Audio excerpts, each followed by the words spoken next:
حضرت امام طحاوی رحمۃ اللہ علیہ کو رب کریم نے جن علوم سے نوازا ہے، ان علوم میں ایک دو باتیں آپ کی خدمت میں عرض کروں۔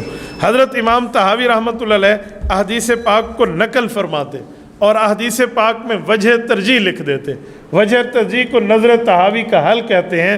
تو اس حل سے حدیث پاک سے ایسا مسئلہ نکال دیتے کہ بندے کی عقل حیران ہو جاتی کہ اس حدیث میں یہ مسئلہ بھی موجود ہے۔ میں شرح معانی الاثار سے ایک مسئلہ آپ کی خدمت میں رکھتا ہوں۔ سوال اٹھا کہ جوتی پہن کے قبرستان جا سکتے ہیں یا جوتی اتار کے قبرستان جانا جائز ہے؟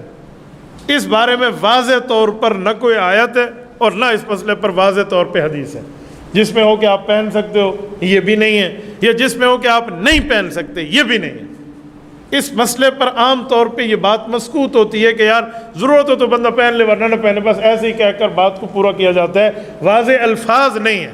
اور یہ اتنی عام بات بھی نہیں تھی کہ یہاں جوتی پہنے یا نہ پہنے، مسجد کی بات اور ہے، قبرستان کی اور ہے۔ لیکن امام طحاوی رحمہ اللہ نے اس کا حل بھی حدیث پاک سے نکالا، اور ایسا زبردست حل نکالا کہ انسان کی عقل حیران ہو جاتی ہے کہ دیکھیں حدیث میں واضح لفظ یہ نہیں ہے کہ آپ جوتی پہنو، لیکن اس حدیث میں ایک جگہ جوتی کا ذکر اور قبرستان کا ذکر ملا کے آیا ہے۔ مثلا صحیح حدیث ہے، کتاب الجنائز بخاری میں موجود ہے اور معانی الاثار میں موجود ہے۔ حضور پاک صلی اللہ علیہ وسلم نے قبر کے حالات ذکر فرمائے کہ قبر کے اندر مردے کے ساتھ معاملات کس طرح ہوتے ہیں۔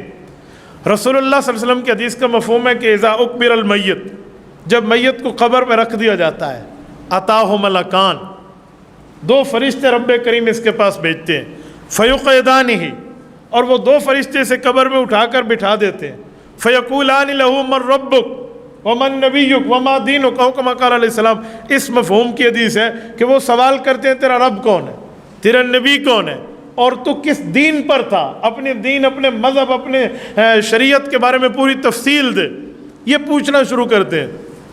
اور یہ فرشتے کب آتے ہیں، کس ٹائم آتے ہیں؟ رسول اللہ صلی اللہ علیہ وسلم نے فرمایا جس وقت قبر میں رکھ کے تولا اصحابہ، جس وقت لوگ کمر پھیر کے اس کو دفن کر کے واپس ہونے لگتے ہیں، حتی انہ لیسمع قرع نعالہم، ابھی مردہ ان کی جوتیوں کی آہٹ سن رہا ہوتا ہے کہ اتاہ ملکان، دو فرشتے آ جاتے ہیں، یعنی سرعت اتیان ملائکہ، اتنی جلدی فرشتے آتے ہیں۔ امام طحاوی رحمۃ اللہ نے فرمایا کہ دیکھو واضح تو بات نہیں ہے، لیکن اس حدیث سے ایک بات سمجھ آتی ہے کہ جوتی پہن کے قبرستان جانا جائز ہے۔ اگر جائز نہ ہوتا تو رسول اللہ فرماتے ہیں ناجائز کام۔ دیکھیے ایک حدیث سے مسئلے کو نکال کے لے کر آنا، یہ امام طحاوی رحمۃ اللہ کا خاصہ ہے۔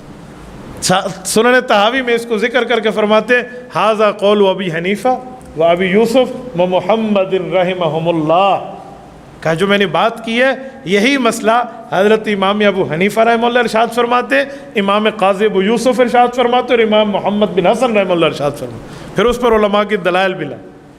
یقین مانیے میں آپ کے سامنے کئی اس طرح کی مثالیں پیش کر سکتا ہوں کہ امام طحاوی رحمۃ اللہ حدیث پاک سے کیسی پیرائے کے ساتھ مسئلہ نکال کر اس کو پیش کرتے۔